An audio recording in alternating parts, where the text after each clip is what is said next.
Mga bro, kahapon, binanggit natin ang exciting plan ng Philippine Marine Corps na bumili ng tactical combat vehicles.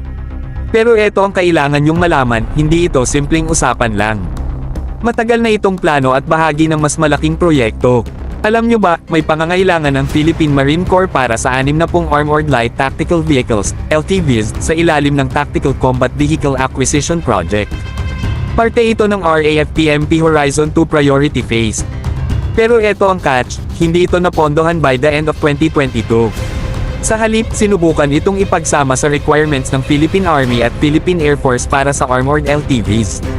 Ang tawag dito ay ang Joint Tactical Combat Vehicle Acquisition Project, na plano sanang isama sa Horizon 2 Continuation Projects, isang subphase ng tinatawag na Horizon 3. Ibig sabihin, mga bro, lahat ng sangay ng militar natin ay sabay-sabay sanang makakakuha ng mga bagong vehicles.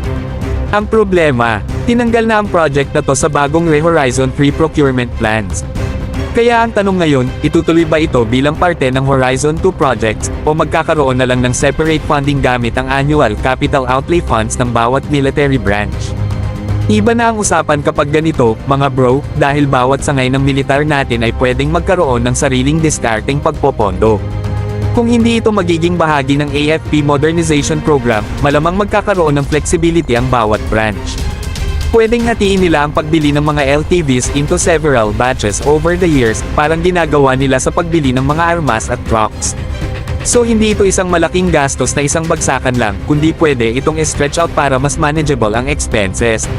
Nakakaintriga, di ba? Ibig sabihin, kahit wala sa modernization program, pwedeng tuloy pa rin ang proyekto gamit ang capital outlay.